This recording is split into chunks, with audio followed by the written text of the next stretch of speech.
আল্লাহ রাব্বুল আলামিন জানায়, হে আদম, তুমি শেষ নবী মুহাম্মদের উপরে কয়েক মর্তবা দুরূদ পড়ে নাও। 10 বার বা 11 বার দুরূদ পড়ো, তাহলে তোমার মহরানা আদায় হয়ে যাবে।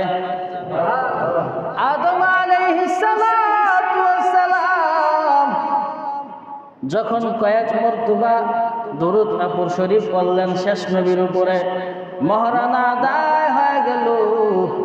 আদম নবী এবং তার স্ত্রী হাওয়া আলাইহিস সালাম জান্নাতে বসবাস করতে শুরু করলেন। আল্লাহ বলেন, ইয়া আদম উসকুন আনতা ওয়া যাওজুকাল জান্নাতা ফাকুলা মিনহা রাগাদাও হাইসু শি'তুমা ওয়া লা তাকরাবা হাযিহিশ শাজারা হাযিহিশ শাজারাতা ফাতাকুনা মিনাজ জালিমিন। আল্লাহ বলে, হে আদম, তুমি এবং তোমার স্ত্রী জান্নাতের মধ্যে বসবাস করো এবং জান্নাতের নাজ নেয়ামত খাইবা, ফল ফলাদি খাইবা। তবে সাবধান, ওই গাছের কাছেও যাইবা না। লা তাকরাবা হাযিহিশ শাজারা, ওই গাছের কাছেও যেও না। ফাতাকুনা মিনাজ জালিমিন। আল্লাহ কয়, হে আদম, ওই গাছের কাছে বুঝি যাও, ওই গাছ থেকে ফল বুঝি খাও, তাহলে তুমি জালেমদের অন্তর্ভুক্ত হয়ে যাইবা। একদিন আদম নবী ঘুমাইতেছে, মা হাওয়া আলাইহিস সালাম গিয়া ওই নিষিদ্ধ গাছের ফল খেয়ে ফেললো। খাওয়াইছে কেডা? শয়তান। তো নিষিদ্ধ গাছের ফল যখন খাইলো, পেশাব পায়খানার ব্যাগ হয়েছে। তো জান্নাত নাপাক জায়গা না, পবিত্র জায়গা? কি পেশাব পায়খানা করা যায়? হ্যাঁ, না, পবিত্র জায়গা। তো আদম এবং হাওয়া আলাইহিস সালামের কি হয়েছে? পেশাব পায়খানা হাজত। ওয়ান নাজমা ওয়াশ শাজারা ইয়াসজুদান وفضل زمانا على زمان كما فضل مكانا على مكان وإنسانا على إنسان ونشهد أن لا إله إلا الله وحده لا شريك له لا ضد له ولا ند له ولا مثل له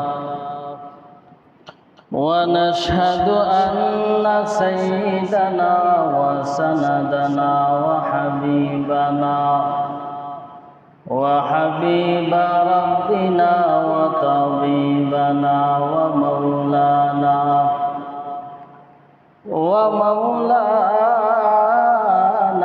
محمدا عبده ورسوله صلى الله تعالى عليه وعلى آله وأصحابه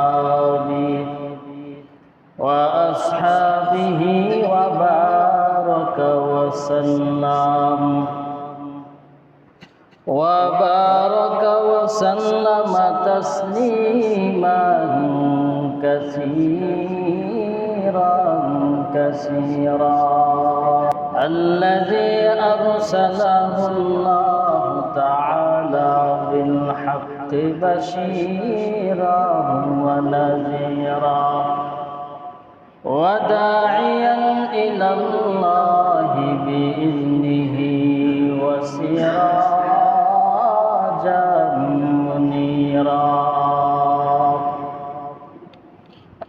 أما بعد فأعوذ بالله من الشيطان الرجيم.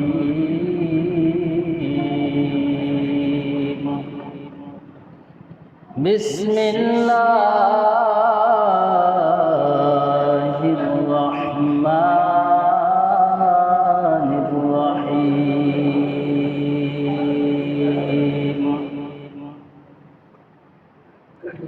ইয়া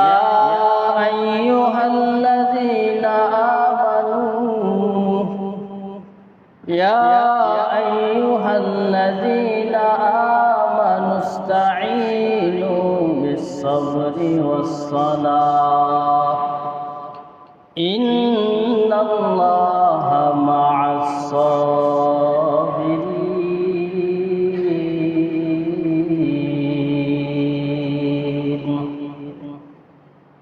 وقال النبي صلى الله عليه وسلم إن أعظم النكاح بركة أيسره مؤونة أو كما قال النبي عليه الصلاة والسلام صدق الله مولانا العظيم صدق رسوله النبي الكريم ونحن على ذلك من الشاهدين والشاكرين والحمد لله رب العالمين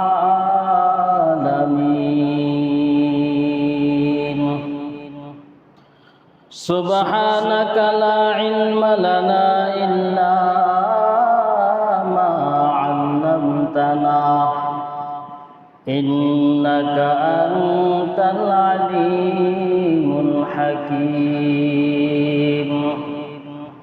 رب اشرح لي صدري ويسر لي أمري واحلل عقدة من لساني يفقه قولي یک چشم زدن غافل از شاه نباشی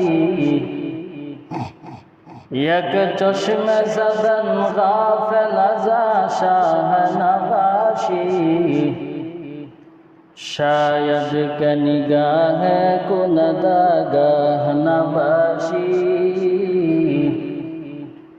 شاید که نگاه کند آگاه نباشی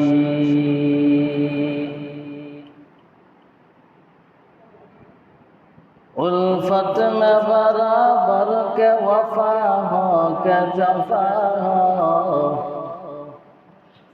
الفت میں برابر کے وفا ہو کے جفا ہو ہر چیز میں لذت ہے اگر دل میں مزہ ہو ہر چیز میں لذت ہے اگر دل میں مزہ ہو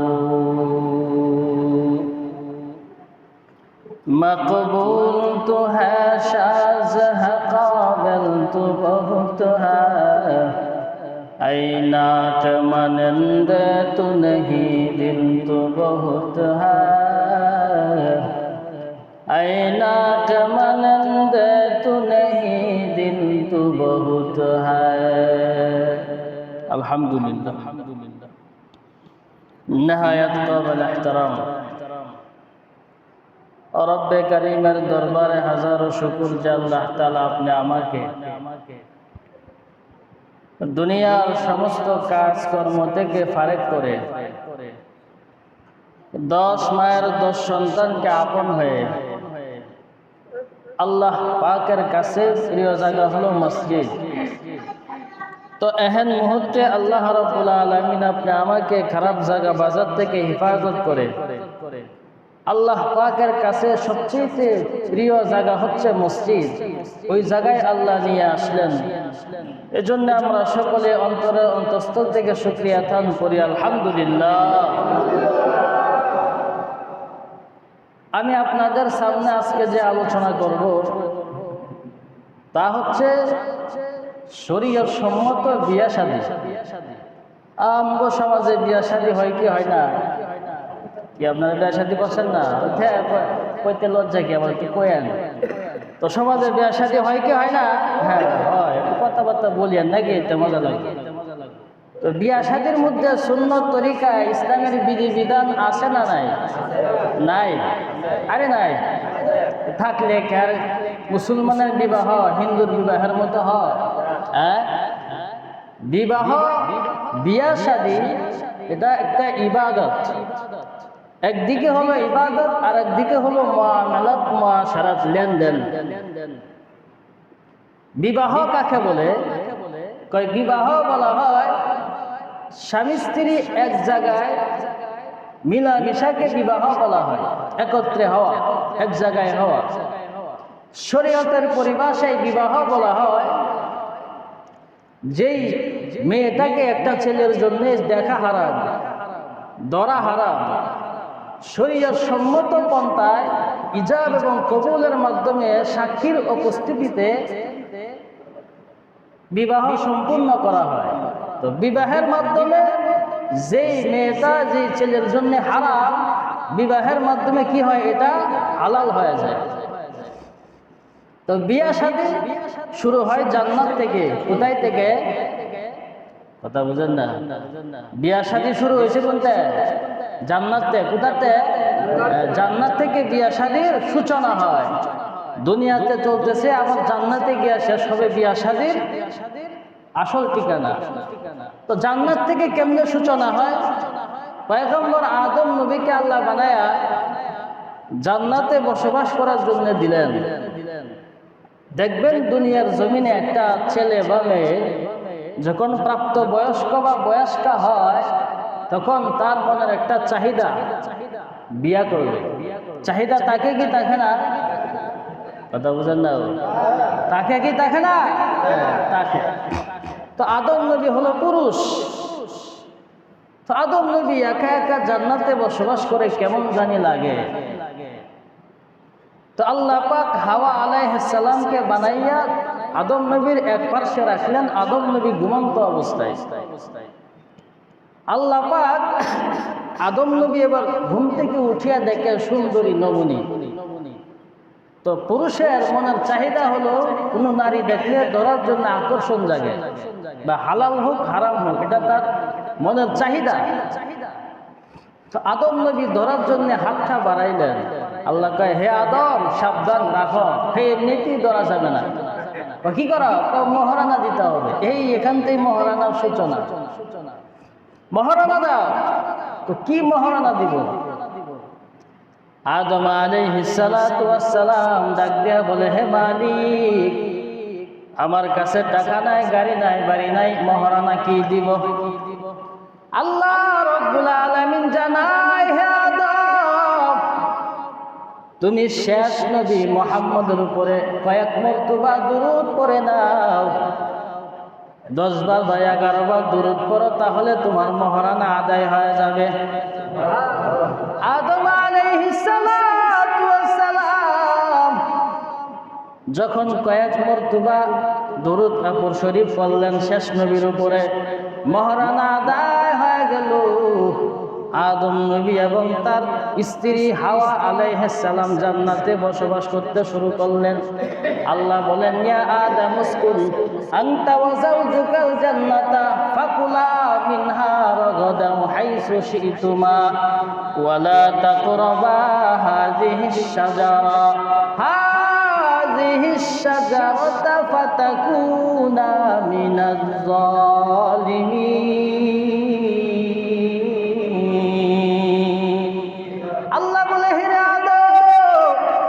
তুমি এবং তোমার স্ত্রী জান্নাতের মধ্যে বসবাস করো এবং জান্নাতের নাজ নেয়ামত খাইবা, ফল ফলাদি খাইবা। তবে সাবধান, ওই গাছের কাছেও যাইবা না। লা তাকরাবা হাযিহিশ শাজারা, ওই গাছের কাছেও যেও না। ফাতাকুনা মিনাজ যালিমিন। আল্লাহ কয়, হে রে আদম, ওই গাছের কাছে যদি যাও, ওই গাছ থেকে ফল যদি খাও, তাহলে তুমি জালেমদের অন্তর্ভুক্ত হয়ে যাইবা। একদিন আদম নবী ঘুমাইতেছে, মা হাওয়া আলাইহিস সালাম গিয়া ওই নিষিদ্ধ গাছের ফল খেয়ে ফেললো। খাওয়াইছে কেডা? শয়তান। তো নিষিদ্ধ গাছের ফল যখন খাইলো, পেশাব পায়খানার ব্যাগ হয়েছে। তো জান্নাত নাপাক জায়গা না, পবিত্র জায়গা? কি পেশাব পায়খানা করা যায়? হ্যাঁ, না, পবিত্র জায়গা। তো আদম এবং হাওয়া আলাইহিস সালামের কি হয়েছে? পেশাব পায়খানা হাজত। এখন যাবি কোথায়? জান্নাত তো পবিত্র জায়গা। আল্লাহ কয়, হে আদম, যাও যাও, এই জান্নাত থেকে বেরিয়ে দুনিয়াতে যাও। তো আদম নবী আইসে কই? দুনিয়াতে। দুনিয়াতে আসার ফলেই তো আমরা দুনিয়াতে আসলাম, নাকি? না হয়তো মানুষ দুনিয়াতে আসতো, তো বিবাহের সূচনা এখান থেকে হয়েছে। তো আমগো সমাজে বিয়া শাদী হয় কি হয় না? হয়। এবার আমরা শুনবো কোন বিবাহের মধ্যে বরকত বেশি। বরকতের দরকার আছে না নাই? তো কোন বিবাহের মধ্যে বরকত? আল্লাহর রাসূল বলেন, ইন্না আযামান নিকাহি বারাকাতান আইসারুহু মা'আমাউনা। আল্লাহর নবী ডাক দিয়া বলে, ও আমার উম্মত, যেই বিবাহের মধ্যে খরচ কম হয় এই বিবাহটা হলো বরকতপূর্ণ বিবাহ। কোনটা? যেই বিবাহের মধ্যে খরচ কম। এখন তো বর্তমান সমাজে বড় লোকের বিয়া শাদী দেখেন না, ও গেট সাজাইছে 5টা, গরু হয়েছে 3টা। তাও বড় লোকের বিয়ার দাওয়াতের মধ্যে গরিবের কোনো দাওয়াত নাই, সব বড় লোক ভিআইপি পার্সন মানুষের দাওয়াত। কারণ এই টাকা দিবে। হ্যাঁ, তাহলে কোন বিবাহের মধ্যে বরকত বেশি? যে বিবাহের মধ্যে টাকা বেশি খরচ হয় তার মধ্যে, না যার মধ্যে টাকা কম খরচ হয়? কোনটার মধ্যে? যেটার মধ্যে টাকা খরচ কম হয় তার মধ্যে কি আছে? বরকত আছে।